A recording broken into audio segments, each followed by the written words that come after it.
আসসালামু আলাইকুম এভরিওয়ান। আজ আপনাদের তৈরি করে দেখাবো খুবই মজাদার এবং সহজ একটি ডেজার্ট রেসিপি, যেটা তৈরি করার জন্য আপনাদের হাতের কাছে মাত্র দুটি উপকরণ থাকলেই হয়ে যাবে। তাই সম্পূর্ণ ভিডিওটা না টেনে দেখার অনুরোধ রইল, আর ভিডিওর শুরুতে অবশ্যই একটা লাইক দিয়ে ভিডিওটা দেখা শুরু করবেন। তো এখানে আমি 6 পিসের মতো ব্রেড নিয়ে নিয়েছি। এখন ব্রেডটাকে আমি গোল করে কেটে নেব। তার জন্য এরকম একটা কাচের গ্লাস নিয়ে নিয়েছি। আপনারা চাইলে স্টিলের গ্লাস বা গোল করে কাটা যায় এমন কিছু দিয়ে এভাবে ব্রেডটাকে কেটে নিলেই হয়ে যাবে।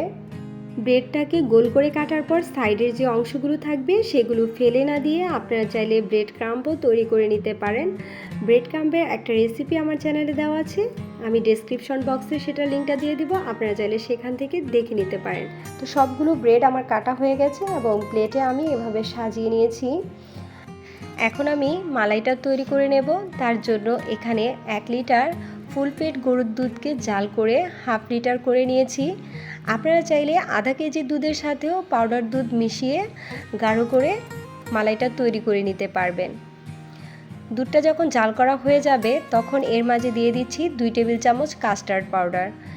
এখন 2 টেবিল চামচ পরিমাণ তরল দুধের সাথে কাস্টার্ড পাউডারটা এভাবে গুলিয়ে নিতে হবে।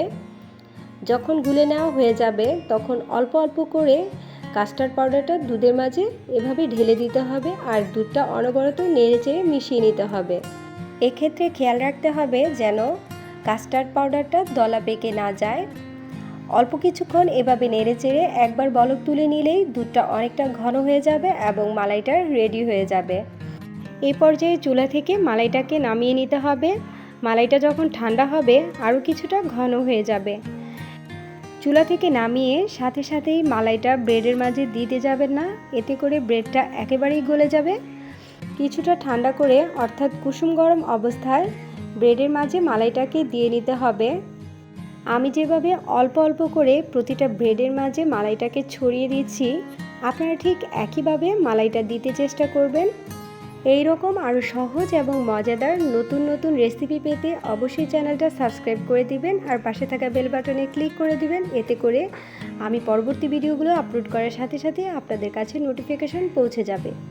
সবগুলো ব্রেডের মাঝে মালাইটা দেওয়া হয়ে গেছে। এখন আমি ডেকোরেশন করে নেব। আপনারা চাইলে এমনিতেই এই ডেজার্টটা খেতে পারেন, এটা এমনিতেও খেতে অনেক মজার হয়। তবে আমি কিছু বাদাম কুচি আর কিশমিশ দিয়ে এই ডেজার্টটা ডেকোরেট করে নিয়েছি, এতে করে দেখতেও সুন্দর লাগছে আর খেতেও আরও দারুণ লাগবে। আরও কিছু বাদাম কুচি করে সম্পূর্ণ ডেজার্টের উপরে ছড়িয়ে দিচ্ছি। অবশিষ্ট যে মালাইটা রয়ে গিয়েছিল সেটাও আমি ব্রেডের উপর এভাবে ছড়িয়ে দিচ্ছি।